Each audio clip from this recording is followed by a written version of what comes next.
Sarah had always been the quieter one in their marriage, the one who held things together while Mark chased his ambitions.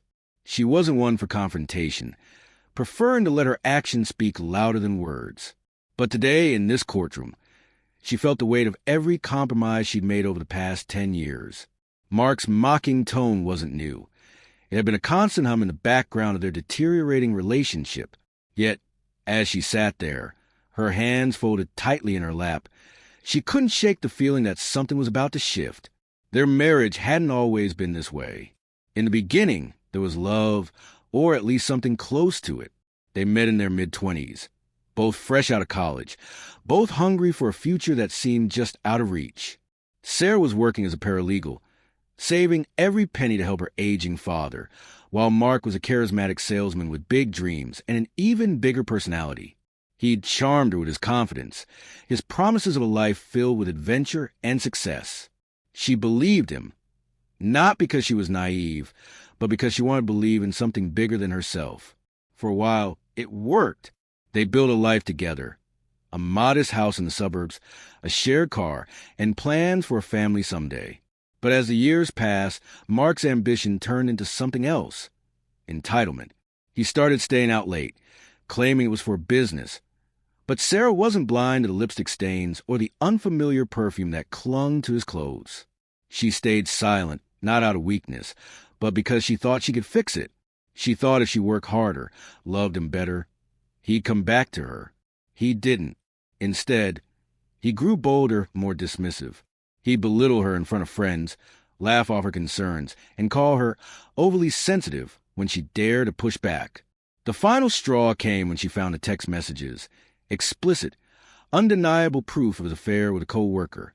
When she confronted him, he didn't even bother to deny it. "You're not enough for me anymore, Sarah," he said, his voice cold. "You never were." That was 6 months ago. Now, here they were, in a courtroom that smelled of old wood and stale coffee, finalizing the end of their marriage. Sarah had fought for a fair settlement, but Mark's lawyer was ruthless, painting her as a dependent wife who contributed nothing to their shared life. Mark sat there, smug, as his lawyer argued that Sarah deserved little more than the clothes on her back. She didn't have the money for a high-powered attorney, so she'd hired a local lawyer, Mr. Thompson, who was kind but overworked. Still, Sarah trusted him. He'd told her to stay calm, that there was more to her case than she realized. The judge, a stern woman in her 60s named Judge Hawthorne, presided over proceedings with an air of impatience. She'd seen countless divorces, and this one didn't seem particularly unique. Mark's lawyer had just finished his closing argument, emphasizing how Mark's income had been the backbone of their marriage, when Judge Hawthorne raised a hand. "Before we conclude," she said, her voice cutting through the room, "there's an additional matter that's been brought to my attention." Sarah's heart skipped a beat. She glanced at Mr. Thompson, who gave her a small, reassuring nod. Mark, however, looked annoyed, as if this interruption was a personal affront. The judge reached for an envelope that had been handed to her by the court clerk. It was sealed, with her father's name written in his distinctive, looping handwriting. Sarah's breath caught in her throat. Her father, David, had passed away 3 months ago, and she'd been too consumed by the divorce to fully process his will. She'd assumed it was a formality. Her father had never been wealthy, just a hard-working man who'd owned a small auto repair shop. Judge Hawthorne opened the envelope and began reading silently, her eyes scanning the pages. The room was so quiet Sarah could hear the faint ticking of the clock on the wall. Mark shifted in his seat, his smirk fading slightly. Finally, the judge spoke. "This is the last will and testament of David Michael Reynolds, father of Sarah Elizabeth Reynolds.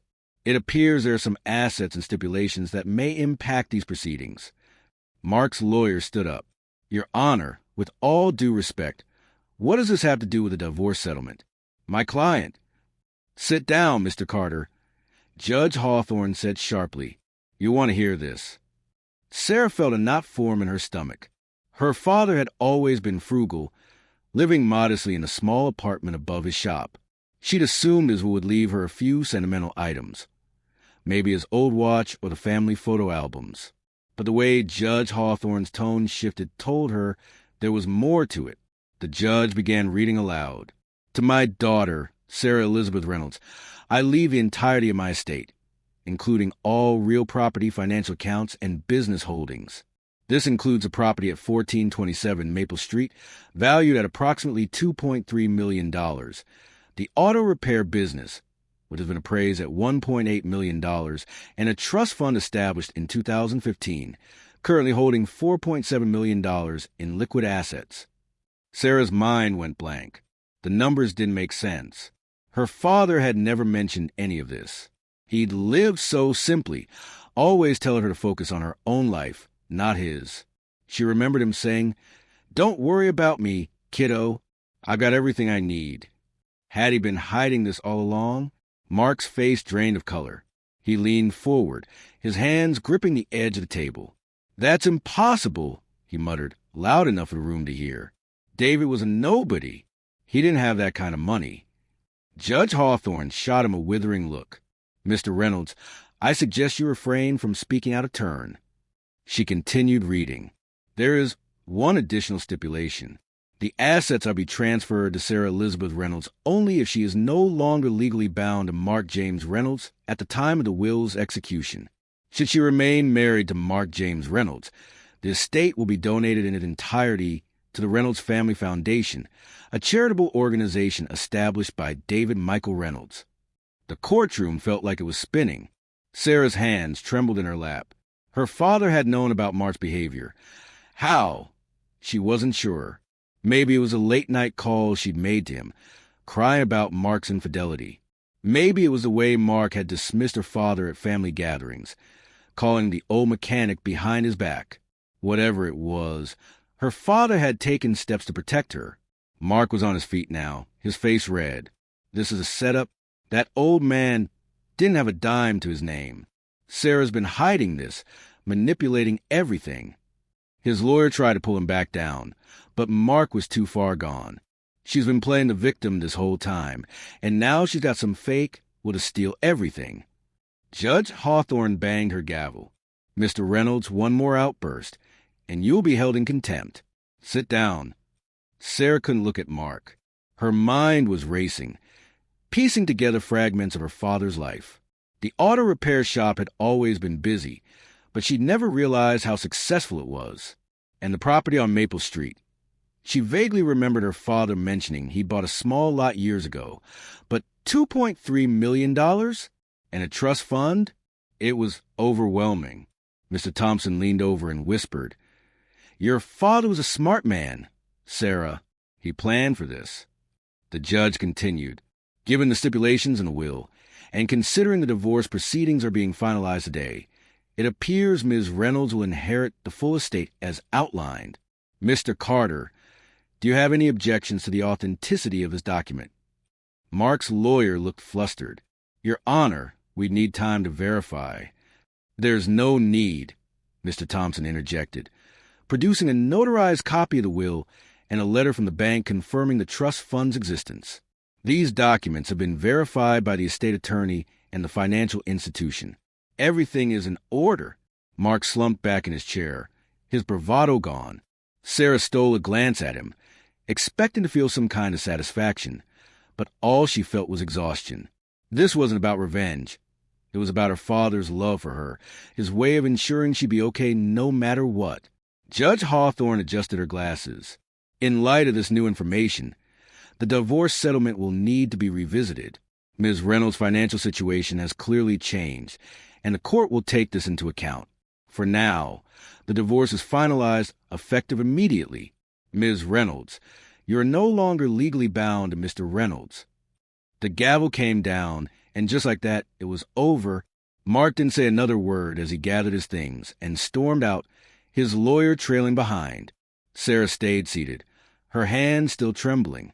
Mr. Thompson placed a hand on her shoulder. "You're going to be okay, Sarah. Your father made sure of that."